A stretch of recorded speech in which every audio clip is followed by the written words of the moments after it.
You're listening to the Mile You're In podcast. Everything running related, from 100 meters to 100 miles. And now, here's your host, Phil Patterson Jr. What's going on, everybody? Welcome back to another episode of the Mile You're In podcast. I have a special guest with me today, but before we get into the interview with her, as always, let me quickly thank my Patreon supporters, Becky, Francine, and Mr. Anonymous. And also, I have to take a minute to apologize because I was hyping up my friend last week, only to realize, and she held me accountable. She sent me the text message. I said her name wrong. Like, that's embarrassing.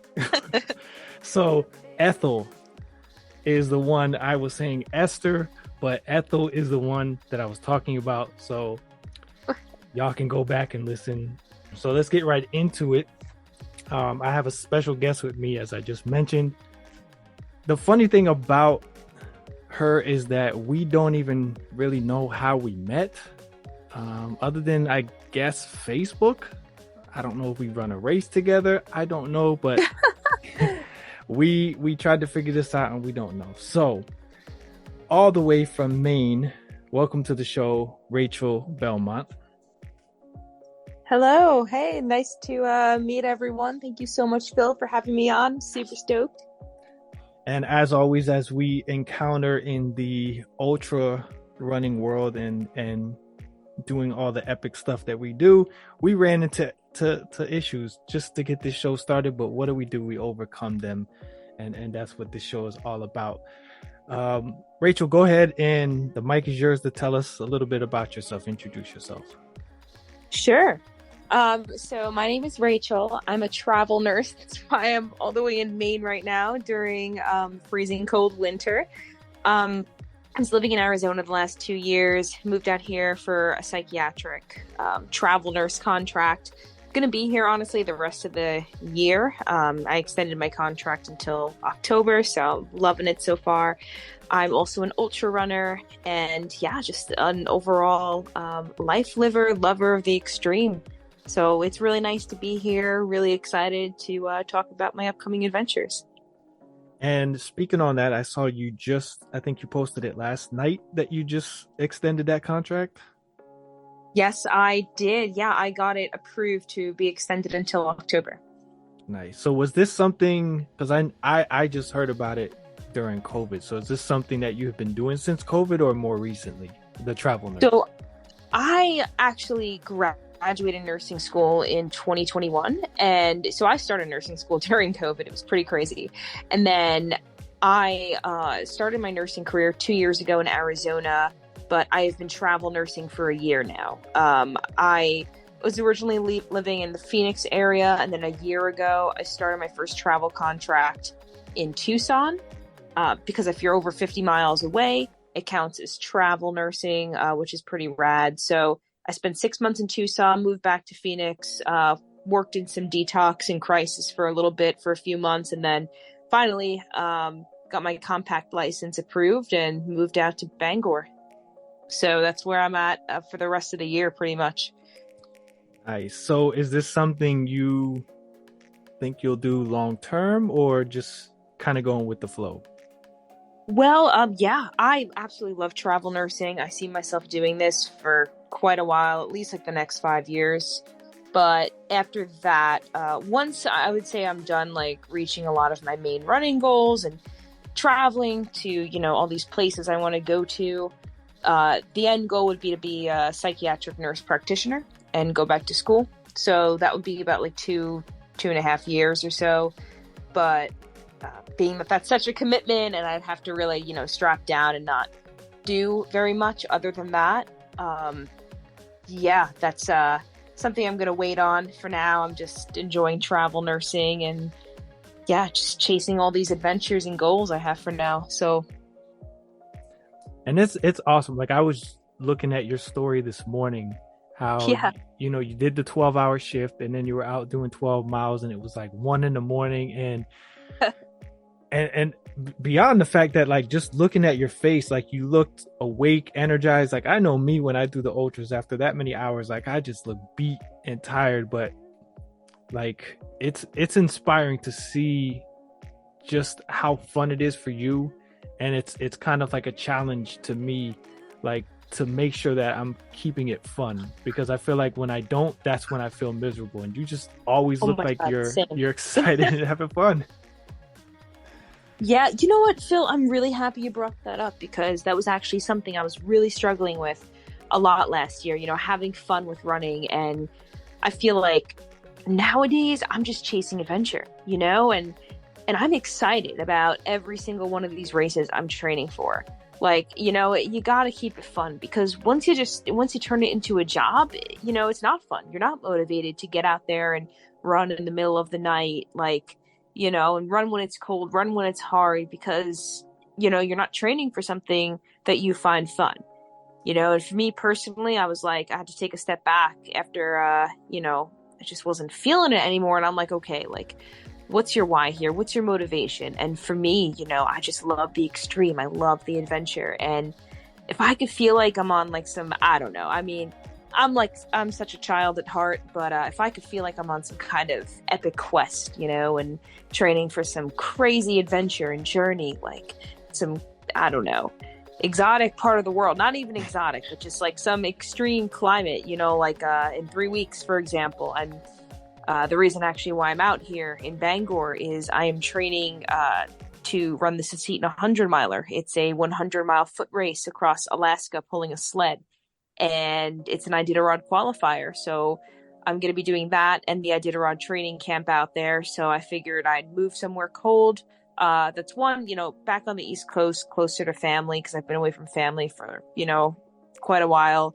And two, that's somewhere, cold, where I can acclimatize. Living in Arizona, that's not going to help you train for the, Right. polar races. And, here, like, I'll wake up and go for a run at 4 a.m. and it's 3 degrees outside, and I live on this beautiful, beautiful frozen lake, Bill. It's amazing. I just look forward to waking up to the, sunrise over it every morning. But I look forward to, going out in the frozen lake and going snowshoeing, kind of like I did today, or after this call, I plan on going for a night run underneath the stars, which are just so beautiful out here. Like, it's peaceful. It's like I'm enjoying running again, which again is just what it's all about. Yeah, and I tell people this story that as much as I love running, I took it was like a 4 or 5 day trip to Niagara Falls, and it was during the winter. And I was out the first morning for a run. It was nice because you're running along the falls and you're seeing like all these different views, actual mountains and things you don't see down here in South Florida. And then on day 2, as I'm getting out of the hotel, there's snow flurries coming down, and I'm like, I've never seen snow since I was a kid, so like I'm already excited. And then it just like starts coming down more and more into actual snow, and I'm just like, for those 4 days I did 40 miles, which, for people like you and I, that's kind of normal at this point. But like at that point in my running, it wasn't. And I look back at it like I was having so much fun that I looked forward to getting out there, and I didn't want to go back. And so I get it. When I see your photos and the stuff you post, I'm like, man, like I would love, well, I don't know about the cold part, but the views for sure are just amazing. And before we kind of get a little bit further into the running, I wanted to touch on something that, because it still pops up like on a lot of your stuff, the skydiving. Yeah. And this is where at first I thought maybe I had met you at the Skydive Ultra that takes place down here. I thought maybe that's where, but I looked at the roster and you weren't on there. So I was like, okay, maybe not there. But so what got you into skydiving? Yeah. Oh man. So skydiving, I just I was always drawn into the extreme, and I did my first tandem jump when I was 18. Absolutely loved it, but deep down I was like, how cool, like I questioned, myself. I was like, how cool would it be to turn this into a hobby, to not just make this a bucket list item, but to actually like do this repetitively as a hobby, like how fun is that to, learn, to jump out of a plane all the time for fun, and learn different disciplines. Like, yeah, it was just always a goal of mine. When I was 22, finally got my skydiving license, went to Spaceland, Houston, Texas. It's 25 jumps to get your A license. That's the most basic license there is. And yeah, like, I did it for a couple years. I recently sold all my gear. To be completely, frank and honest, I kind of like, had to escape a lot of chaos that happened recently. And I don't know, I really couldn't get into it anymore, but I'm very thankful for that opportunity. I just started learning how to fly wingsuits before I left. And really, that was my main goal. When I got into skydiving, all I ever wanted to do was learn how to fly a wingsuit. Like, jumping out of planes, as fun as it is, it does, after a while, get a bit old, and I don't know. Wingsuiting is just different. Like, yeah, it's just a beautiful feeling, it's the closest thing to human flight. Like, just imagine wearing this powerful squirrel suit, right? And, the smallest little maneuver, causes the hugest action, and everything is just so like it just requires you to be so in tune with your mind and your body, and that's, I think, what made me so drawn into it. Plus, you're actually flying, you're gaining horizontal movement, which is pretty sick. And actually my last jump I did was from a hot air balloon, a wingsuit jump from a hot air balloon at 15,000 feet. And the pilot, good friend of mine who unfortunately passed away in a balloon accident about a week and a half ago. Bless his soul. He took me up to 15,000 feet, which is kind of unheard of in a hot air balloon. Usually it's like 5,000 from experience, but he always took passengers up to, at least 10K. And for me, since it was my last skydive literally ever, he took us to 15,000 feet. And I just remember jumping out, just like spreading my wings and literally, and watching the sun rise over the mountains, while I flew across the desert in Arizona. And it was just the most cathartic, like, ethereal feeling. And I'm forever thankful for that, and for him for giving me that experience. But yeah, it definitely taught me how to challenge my body and my mind, and how to be courageous. And not I don't want to say have no fear, because it's important to have fear. It's good to be scared, but to be aware too, Right. of that fear, of, potential danger, and just know how to handle it. And I think it's something that definitely suits me well in a lot of races, especially some of the ones that I do have coming up this year that are a lot more challenging than I've ever done, that are really scary and daunting. Because I go back to, little old me, a year ago, putting on a wingsuit for the first time and being super scared and not knowing what I was getting into, but, learning how to do it anyways. And yeah, it just goes for anything else in life. So I think despite all the other stuff, all the bad that did lead me to quit, I am very thankful for that experience, because it's definitely something that has made me stronger going forward. Yeah, I can't. I have a fear of heights. I don't see myself ever jumping out of a plane. So I have tons of respect for everybody that does. And I live through your excitement and your videos and everything that you and everyone else like you post. I guess I experienced it through you, but I couldn't. But I could see where it could get repetitive. other than the different views at times. But the race director from Skydive Ultra will post. Yeah, he'll post his videos, and a lot of times I'm like, now granted, a lot of them tend to be because at times he's practicing perfecting certain jumps, but it's just like I could see how it is. Like, oh, this jump looks just like the other 5, the other 10. After a while, it could get repetitive, but I liked how you touched on fear keeping you aware, because I think that's like something I saw recently was kind of related, where it was saying, don't be a wimp, but don't be an idiot.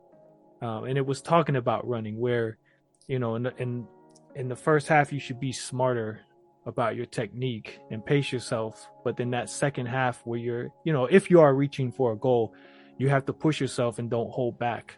But again, be smart about your technique and what you're doing. Don't just all of a sudden flip it to 100%, push it, and that's where the training and like your jumps, that's where all that repetition and practice helps you perfect. So each time you should ideally get better.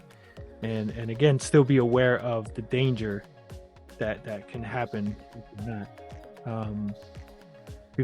Before we move on for that, I was curious. Now, I don't want to assume, but I would think that last jump, especially now with everything that's happened since, may be your favorite or most memorable. But I'm just curious what your favorite and maybe even worst jump experience might have been.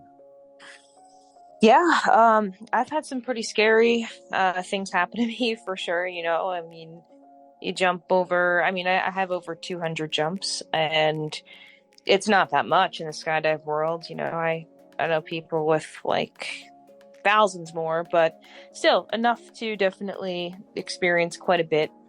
And I would say my scariest jump was a night jump I was doing back in, it was April. Yeah, I was in California, and you're always supposed to check the spot before you jump out, whether it's, light out or especially if it's dark out. And I was the last out of the plane, and it was me and someone else, and I didn't check the spot. I just kind of assumed because everyone else jumped out, it was fine. And when I opened up, I could not find the drop zone. And I've done a night jump before that, where I was able to see the drop zone from the sky, but this was, I've never done a night jump at this drop zone before, and I was not able to see the landing area at all. Like it wasn't lit up well, compared to the other night jump I did. I just couldn't see anything, and I was freaking out, and I was like, okay, like we got to come up with a game plan right now, because if I can't see this by a certain altitude, like I'm going to find an alternate site to land at, Right. And I ended up just going with the plan B. And when I was maybe like 3,000, no, I think I was honestly at like 4,000 feet. I wasn't playing around, and I started hovering around this like baseball field I saw, like this park. And I was like, okay, I mean, it's a bit of a tight squeeze, but I know I'd be able to land this. God forbid I can't find the landing area in time. And yeah, that's literally what I ended up doing. I ended up just doing a small landing pattern. I landed at this park, 2 people, literally, it was the craziest thing. I remember landing, and I was wearing like this flashing strobe on my foot, because you have to wear like FAA compliant lights and stuff. Right. And then I was wearing like these flashing calf sleeves, just like for fun decor. And these 2 people were on a walk in the park and just stared at me like, who is this? Like, what is this thing that just dropped from the sky? And they walked over to me, and I'm like, yeah, I come in peace, I swear. Like, I'm just thinking you're an alien. Yeah. I'm not an alien. I'm not, like, yeah. And I'm like, please, like, can you bring me back to the, my drop zone? Like, we were doing night jumps. I landed off. They're like, oh my God, absolutely. So they drove me back. Everything was okay. And yeah, like, that was pretty scary. But definitely taught me to like, just, yeah, like, I mean, just be more cognizant next time. just because everyone else jumps out doesn't mean you have to. Sometimes it's okay to just like take the high road and ride the plane down. It's your life at the end of the day. But that was pretty scary. I've also landed off in a wingsuit before, but everyone kind of makes fun of wingsuiters because that's like a common thing for wingsuiters to land off. Just because, again, like you're actually gaining like movement in a wingsuit. Right. Compared to like just like jumping out of a plane, where you're just dropping straight down. Like when you're in a wingsuit, you're flying and you are flying fast. And there was one time, it was a different trip to California. I literally the plane like shook and I was getting ready to exit and it shook and it literally threw me out. I'm not even kidding. I accidentally fell out of an airplane. And I accidentally fell out of the plane and I was trying to keep up keep my eyes on the group when they jumped out after me and I couldn't. And they got away from me really fast. And I ended up opening up and landing off in a different city across the freeway. Wow. And I landed in a field next to a trailer park in a hot pink wingsuit and had to hitch back. It was, it's like, those are the moments I look back on and I just laugh. I'm like, that was actually like really funny. Like, I can't believe I managed that. Oh man. See, that's, and I've seen a lot of videos with it. Typically the ones I see is like, they deceive you because it looks like they're just mountain biking or they're skiing and then all of a sudden like they're at the edge of a cliff and you think, oh, this person's about to record their death, and then they pop out in the wingsuit or something like that and it's like, oh, I see what you were doing there. But like the wingsuits are crazy because I know what you're talking about where they'll just move like a couple inches and it's like the speed and the curves that they can take is just crazy. Like, yeah, I don't know how y'all do it, but it was amazing. It was a beautiful experience. I'm again very thankful for it, but at the same time, as fun as skydiving is, all the balloon jumps and craziness and all of that you saw, we post over the last year. I just, I've met a lot of great people in the skydiving community. I have. And for that, I'm thankful. And some of them I still talk to like every single day. Not many, but, few. And it's not the whole community, but unfortunately, I felt like there was too much chaos. A lot of unhinged craziness and chaos that I was pulled into and, I never asked for. And I just kind of had to remove myself from a lot of drama and just kind of crazy situations. One actually, that happened like right before I ran bad water. And after that, I was kind of like, I'm done. I can't have this affecting my running, my goals, the stuff that really matters to me. This is just supposed to be a fun hobby. Like it's not supposed to be, escalating to this level. And I kind of had to just take the high road. And I know I just got into wingsuiting and I had this beautiful hot pink wingsuit and Phil, it almost makes me want to cry sometimes because I was really happy like flying that thing. It was so much fun, it really was. And I really wish, I don't wish because I'm really happy with the last jump I did, and I really want to end that last jump on a high note, right. With my friend Cornelius, and after what happened, I don't think I could never jump. I could never get recurrent, never jump again, just because of how special that jump was to me. And, it was just, it just wasn't worth it. Yeah, I'm just happy I got to experience wingsuiting, but I don't love it enough, like running, to do it all the time, and I wasn't at the drop zone every weekend. I wasn't at the drop zone all the time, and I'm someone who's really dedicated and motivated and, like you see, like with running, I'll be at the gym after work, running 12 miles at midnight, running 100 miles a week, putting in all my effort, heart and soul. Like skydiving, I wasn't doing that. It took me like 5 years to even hit 200 jumps, and I wasn't able to keep up with it as much as I wanted to, because if I do something, I want to be the best at it that I can possibly be. And to be honest with you, I couldn't do that and run as seriously as I want to. So Right. it's kind of a good thing, I guess, in a way, that all this stuff happened the last couple months to me, to kind of, as awful as it was, push me away from the community, because now it's pushing me back to my roots. It's why I moved across the country from Arizona to Bangor. It's why I'm living in this beautiful little cabin, on a frozen lake, running with my sled every day, and just enjoying all the beauty in nature like Maine has to offer out here. So Yeah, and I feel like with every community, because especially I stepped away from some people in the running community, because I started to see like certain people can be toxic, and so it's definitely everywhere. So I could see how you went through that there, and yeah, it's just I could, at a point I was gonna say, well, never say never, but I keep looking back at, like, there's a certain way sometimes you want to go out when you do things, and to go out the way you did, like, and have the connection that you now have and memories to that. It's like you said, like, yes, could you? Yes, but do you want to?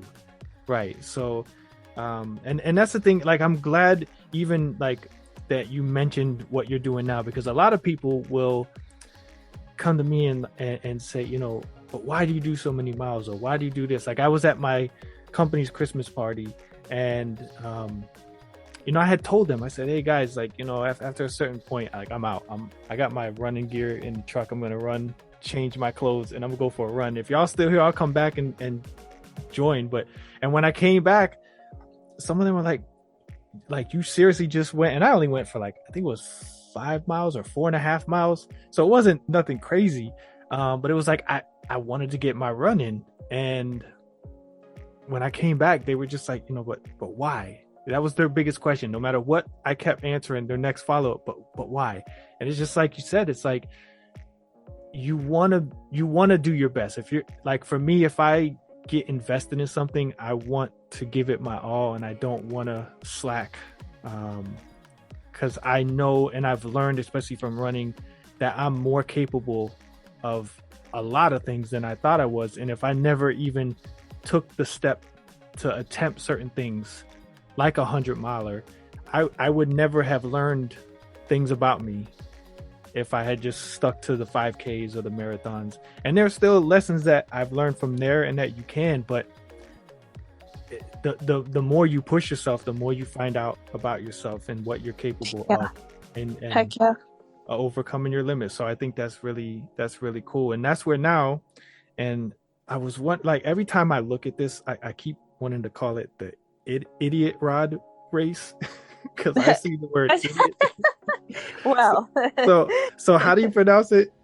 the Iditarod. Iditarod. Okay, because I just keep, I'm like, but I that's keep really it's fine. And not because I think you're an idiot doing it, but I just, like, I see that and I read idiot. Like, I just like, so and y'all when I put in the show notes the name, y'all will see, like, it kind of looks like the word idiot, so I'm not calling her idiot. So y'all just calm down. But tell us about this race. Oh man. That's a good way to start it. Yeah. Oh, the Iditarod. It's first of all my absolute dream. It's so, as everyone mostly knows, it's a very famous sled dog race. And but you can also do it on foot, fat tire bike it, or ski it. And I really want to do it on foot. So there's a 350-mile version. It starts in Anchorage and it ends in McGrath. And yeah, you can fat tire bike it, ski it, do it on foot. But with this course, it's literally, I mean, it's one of the most prestigious, if not, the hardest winter running race in the world. Because it's, first off, it's self-navigated. There's only like 7 checkpoints over the course of 350 miles. And, there's no rescue. Like, no one's coming out there to save you. You're kind of, I'm out there on your own. And to me, that is absolutely scary. I mean, I've done really hard races all over the world. But I've had a crew, or even if I did, self-sufficient foot races, there'd be adequate checkpoints. It's for the truly adventurous. I mean, and for me, now that I've quit skydiving, I've quit extreme sports, this is going to be my extreme sport now, and to me, like, now I'm really trying to combine my running pursuits and passions with my love for the extreme. And that's kind of all I'm doing now going forward. So I'm really trying to build my resume to get into this race. It's very new stuff to me. To be honest with you, I attempted a stage race in Sweden earlier last year, and I was climbing a mountain in negative 40 degrees. Was doing great before that, handling myself in the cold, very well, I thought. But climbing this mountain in negative 40 degrees, could not see anything. I was just caught up in the craziest storm you can imagine, just pure white in front of me. And I ended up having to be evacuated off by a snowmobile. It was absolutely insane. Yeah, and anyways, basically after that, I was just distraught, I'm like, oh, maybe I'm not cut out for this. And then I was like, no, like, I need to keep coming back to this. Like, this is my weak point. I finished Badwater and Marathon des Sables last year. After that race, I'm good with the heat. I could handle the heat. I lived in Arizona where it was 110 degrees and I'd be running outside, but cold. I'm like, I need to get good at the cold. I need to make the cold my friend. And that's why I moved out to Maine, honestly, after I sold my skydive gear, got a contract out here, and it's becoming my friend, running when it's, close to 0 degrees outside, at 4 a.m. or after work. It's just become, like something that's, that I'm used to now. And, I'm trying to really, like, get into the Arctic stuff, because to me it's exciting, it's new, it's scary, and I feel like that's what keeps me motivated to train. Right? If you've done, a couple 100-mile races before, and you keep doing the same, like, format, for those 100-mile races, it gets old after a while. Mm-hmm. It does, and for me, I'm like, I'm going to burn out. Like, I'm 27. I don't want to burn out, doing ultras. I got to find something continuously new to keep me going. And for me, this is it. Like, so that's why I'm going to Alaska in 2 weeks. I'm going to do the Iditarod training camp. I'm going to be camping out in the wilderness every night, learning from the best, learning from the race directors, learning everything I need to know about gear, equipment, food, properly. That way, it'll just help me troubleshoot better, when I'm out there next time. And then after the camp, I'm actually going to be staying at Ander Wolf's house. So she's actually the female Iditarod foot record holder. She did the Iditarod 350 on foot in 6 days and 12 hours. She has the record. She's in the Hall of Fame. Literally, I mean, my absolute idol. And I reached out to her on social media, like, just to ask her for advice. And we ended up just striking up this beautiful conversation. And she invited me to stay with her and her husband in their beautiful home between the camp and the race, because there's a bit of a couple day gap between the camp and the race that I'm going to be out there. Both are like in the same, 2 week period. So, yeah, I'm really excited for that. And then I'm going to be running the Seton 100 miler, which is a 100-mile race across Alaska, pulling a sled. And it's an Iditarod qualifier, so you need at least 2 qualifiers to apply for the Iditarod. So the camp is actually 1. The Susitna 100 is 1. I am not crazy enough to apply for the Iditarod next year after doing just those 2. Absolutely not.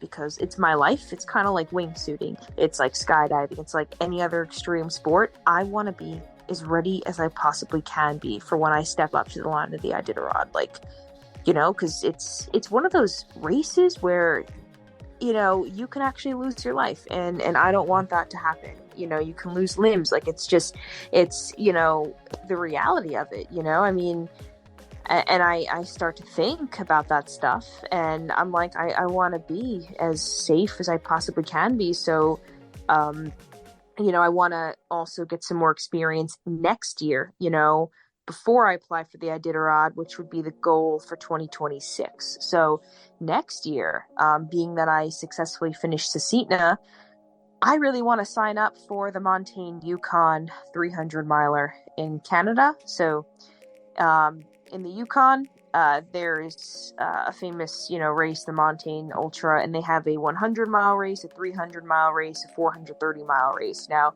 I've been advised by at least 2 people, both very seasoned vets, to do that race first because they were telling me it's really, really, really cold, but the course is actually marked.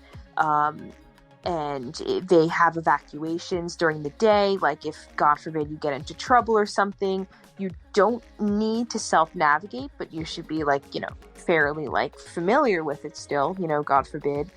And there's more support and checkpoints. So I'm like, okay, first of all, that's really cool to run in the Yukon. Like what an experience, I've never been to that area of Canada before.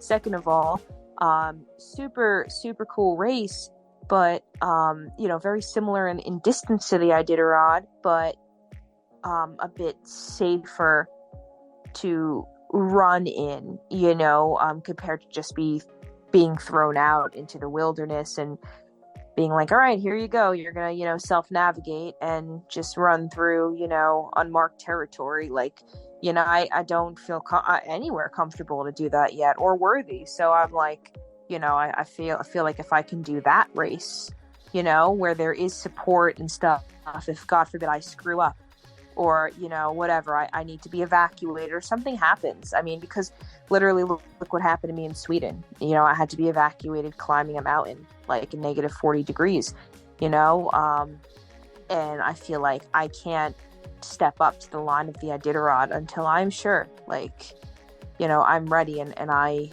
can take care of myself out there, because you're on your own. So yeah, I'm very serious about that. I take that stuff so seriously, and that's another thing I'm very thankful for that skydiving taught me, that wingsuiting taught me. Don't progress too fast. Respect it. So Yeah, and I'm guilty of that, because my first 100, I went from a 50K to a 50 miler straight to the 100, and I learned my lesson. And it's something I tell people now. Sometimes the ego and the pride gets in the way, and one thing I liked is how you were mentioning, or what it put in my head was that sometimes if something gets hard, like when you had to get rescued, some people will just stop and say, well, this ain't for me. But other people like you, have that mentality of, okay, what can I learn from this to do better next time and be better prepared? And that's what we need more of. Is a lot of times when things get hard, we just kind of all right, well, what's another option, or what's an easier option, instead of saying, okay, I'm struggling here, how can I perfect that? And I think even as people, that's something I tell people a lot is in this last year, I have identified in general things about me that I need to get better at, that I consider flaws, and things that I do really well, but I still would even like to perfect those. So it's, don't just focus on the negatives. You want to improve those so that you can get better, but also recognize the good things and perfect those as well. And that way you're overall becoming a better person or a better athlete or whatever it is you're going for.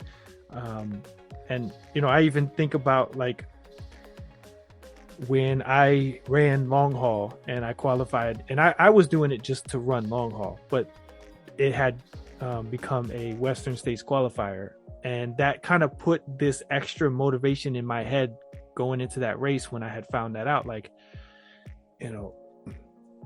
what if I qualify and actually get in with my one token? And when I qualified, so I did I did it, made the qualifying time, got my token, entered into the lottery.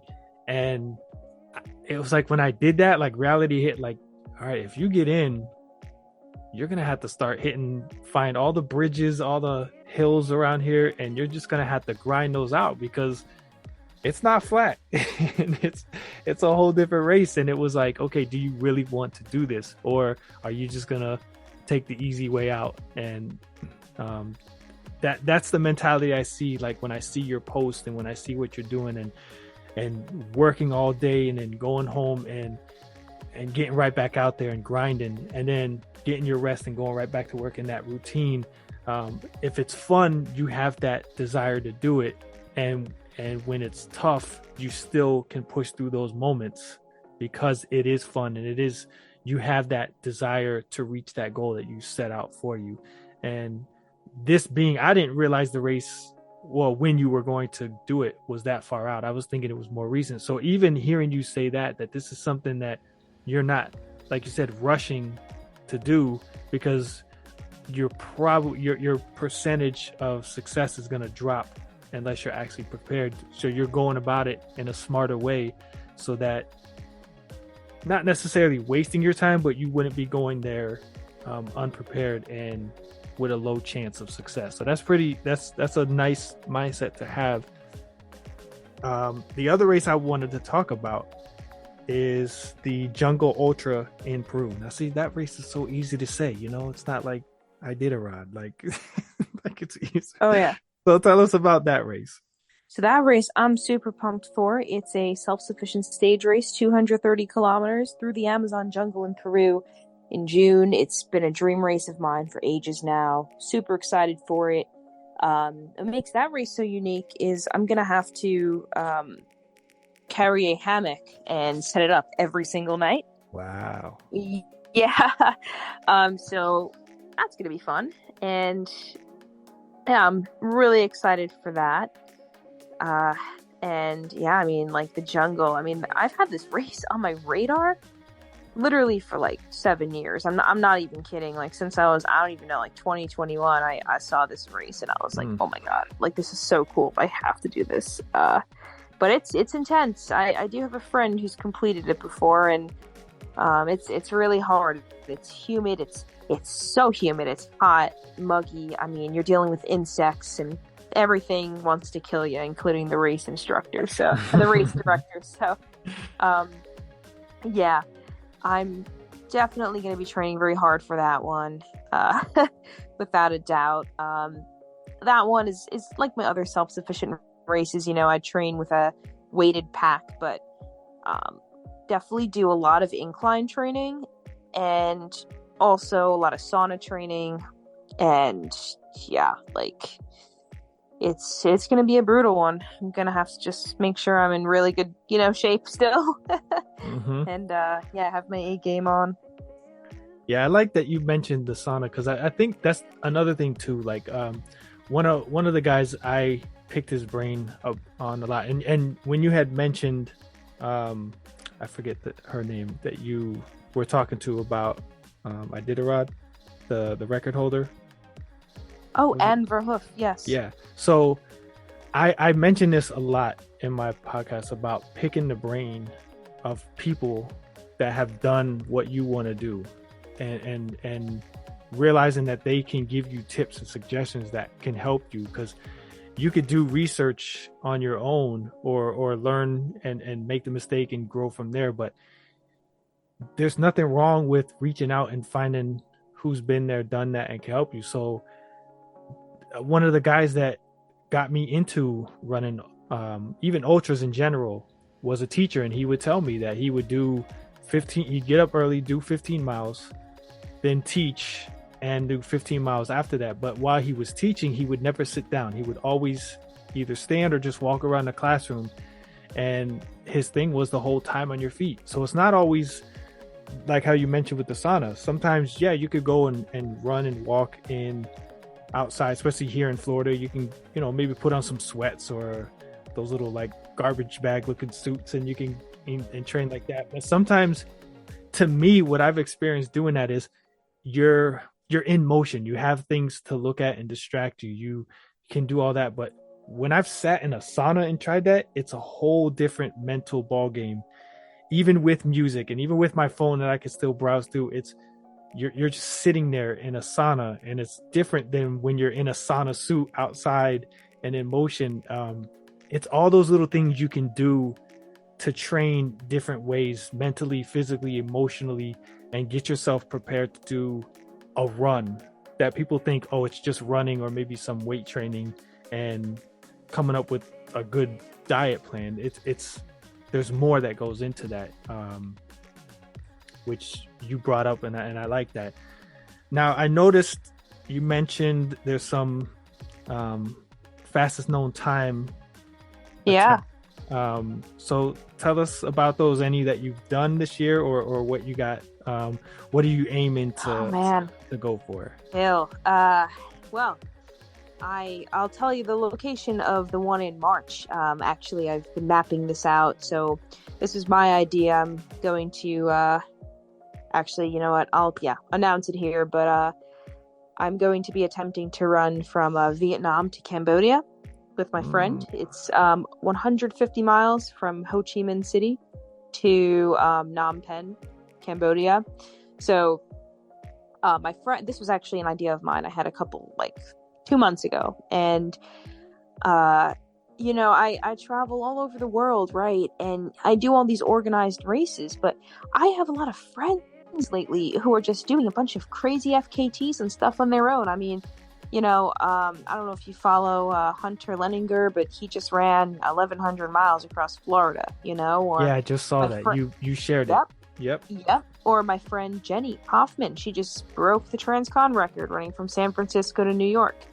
Or Pete, my friend Pete, running from Alaska to Key West. All these people inspire me so much, and I'm like, you know what, if they can do stuff like that, it should, inspire me to turn all my travels and adventures into something more, and now kind of combine the running with the traveling, and not just doing organized, signing up for organized races, but creating my own adventure. I think I've reached that level of experience where I can kind of do that now and feel comfortable going to another country and not just traveling there as a tourist, but running there too. And it's something I've always wanted to do. I've never done an FKT before. I've never, done something like that. So I brought it up to my friend Dean, who was my Badwater crew chief.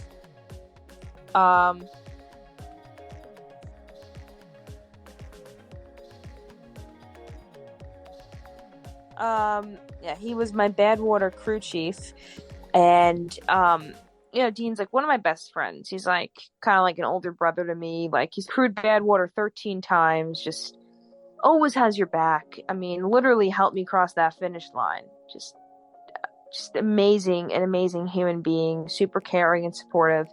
And I told him, I'm like, hey, listen, are you free? You want to come to Asia with me and attempt to run from Vietnam to Cambodia? He's like, yeah. He's like, let's do it. I have your back, Nice. And I'm like, okay, let's go. So the past month we've been talking back and forth, and the other day I finally kind of got the route down. So I know where we're going to start, where we're going to stop for a midpoint, for, a couple hours, just to chill for a bit, and then where we're going to end, because it's going to be a 150-mile route, and the end point I'm going to save as a surprise. It's pretty epic. It's pretty cool, where we're going to be ending at, and it's just going to be an epic, awesome urban Asian running adventure, and I can't wait. And hopefully it inspires other people to, travel and see the world in unique ways that, also like help them stay fit. I mean, for me, definitely, I think that's a big motivator while traveling. When I go to a new country, like when I was in Bali a couple months ago, I loved waking up in the morning and going for a run and using that as a way to discover new places. And it also just helps you stay in shape, and yeah, so I'm excited for that. I just need to figure out, how to get it like verified as an FKT, because I totally want to share this with people. I hope it, just motivates people to travel in a more unique way. And then if this goes well, so I want to do this, but this is also going to be a precursor to a much bigger FKT attempt that's never been done before. One of my favorite countries ever, in October later this year. And I'm not going to announce anything too like to yeah, I mean, you already dropped one surprise here, so you can. Yeah, I don't want to that one just yet, because I want to see how this one goes first.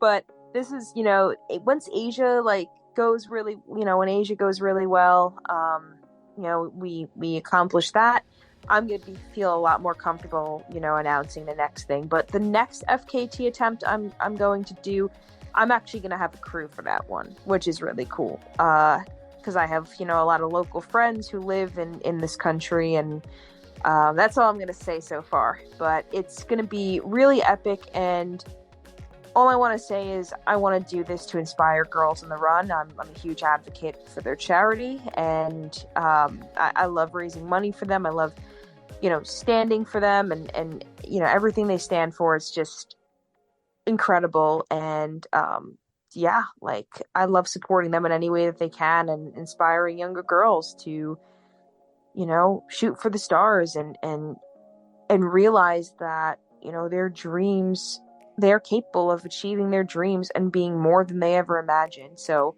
I'm like, if I can do this FKT in October, I mean, it's going to be huge, Phil. Like, no one's ever done this before. It would be awesome for a woman to do this, and yeah, just super, super epic. I think for girls everywhere, to look up to and be like, hey, like, she could do that. I can do this too. And I think we need more of that nowadays, because I mean, I know as a girl, listen, I have a lot of friends who are some of the best athletes in the world, who are also mothers and have kids and families and all that, but at the same time, I just want to make sure that girls everywhere, that women everywhere, also realize that they're capable of so much and more, and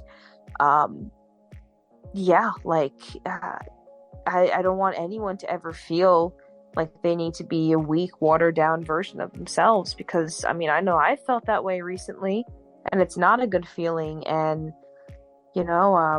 I hope by chasing after these crazy dreams of mine, and shooting for the impossible, like, it's gonna have a positive impact on other women everywhere too, which is all I really want. Yeah, and I always say, especially if it's somebody that you can relate to, when they do something and you see them accomplish something, it makes you wonder, like, okay, can I do that? And if not, what am I capable of, or what am I willing to at least attempt and see how far I could do with that? And that they're, like you mentioned, single mothers, or just, mothers in general. Because I think about it, like, I look at,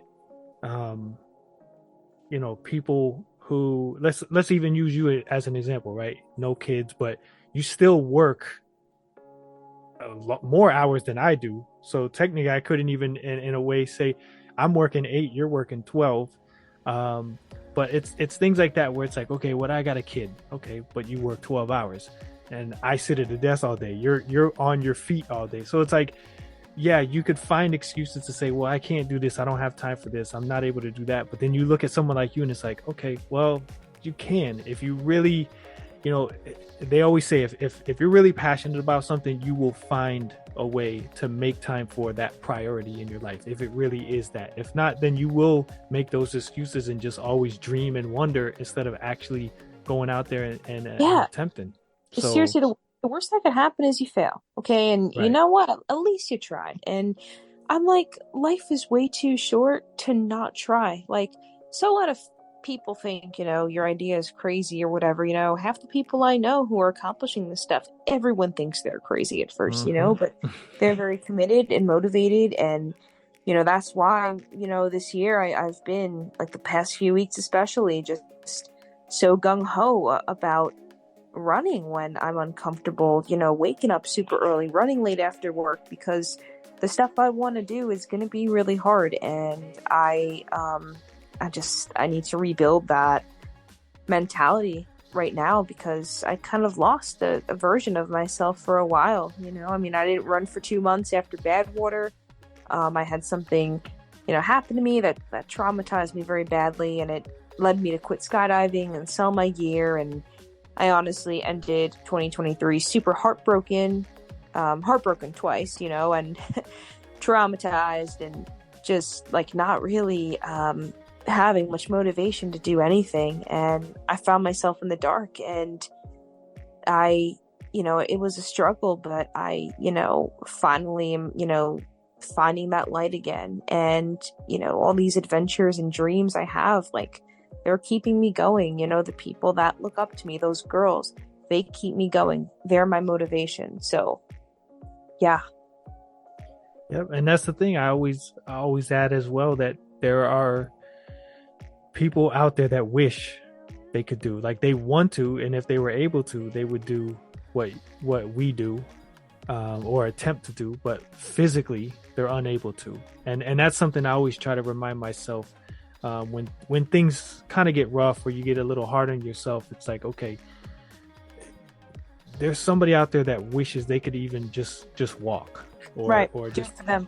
Right. Yeah. So, you know, it's like those times where you're in a run and it's like, I want to run more, but, like, I need to take a walk break, and you're beating yourself up, and it's like, there are people that would walk this entire thing right now and not complain at all.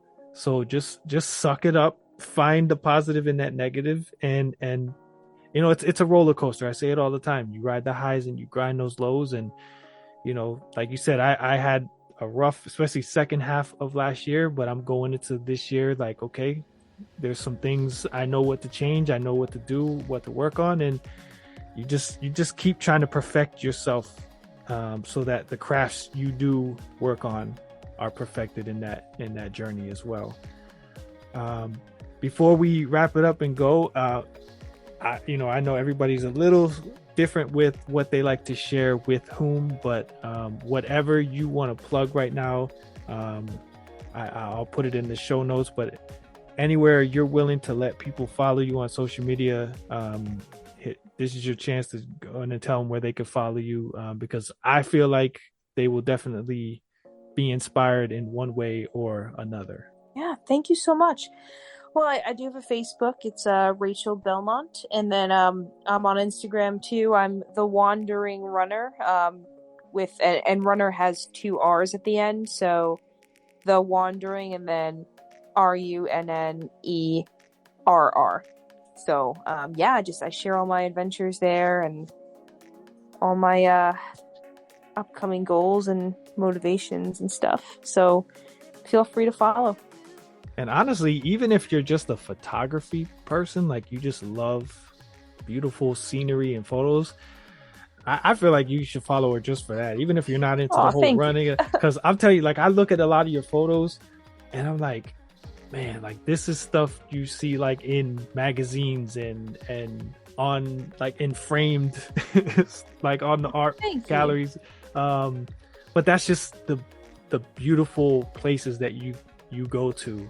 And that's where I like, when you talk about the Peru race, like, I'm really interested to see what kind of photos you get from that, like in the jungle, and what you'll see, because even like locally here, a lot of the runners, when they do races that are in the Everglades and different national parks here, like, you know, I never really realized that there were bears down here in Florida until I started seeing like the photos, and it's just, again, you get to explore and experience things through others sometimes that are able to or willing to do those epic things that you're doing. So I think that's really awesome. And yeah, I guess I'll give you the mic one more time. If there's anything you'd like to say specific to anyone listening, if there's a message or something on your heart, because again, you're just very inspiring, and I think thank you.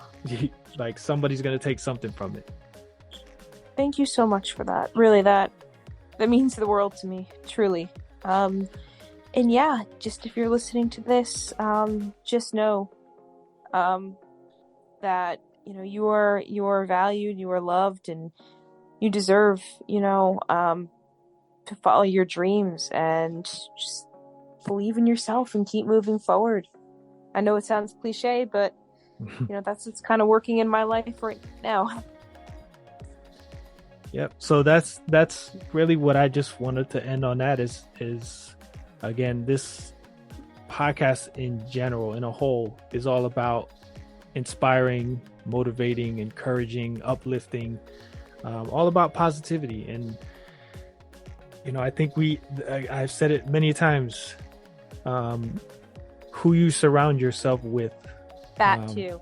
Yeah, yes. it really reflects, and again, that's why we talk about the communities. You start to step away from certain people because it can affect not just who you are, but your passion for things. Yes. I'm really happy you brought that up. It's so true. And that's exactly what I had to do. Yeah. So, I mean, I even made the joke last week, anyone who listened to that episode, that because I think, I recorded it before the game. So yes, I have healed. My bills have broke my heart once again, but my sister and I made the joke in the last episode how I can sometimes drain her with my negativity when it comes to our favorite football team. And I think sometimes she just ignores my text, like, let me just not see this, because he's gonna bring me down, or he's gonna have me start doubting.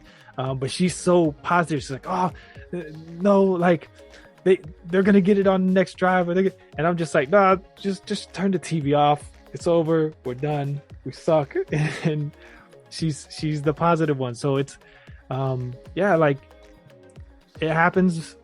Sometimes we're gonna be that complainer, but if you surround yourself with the person that's gonna push you and encourage you and find that positive, like Ethel, not Esther, and even your friend that's willing to stop what they got going on to say, let me go support my friend in this attempt.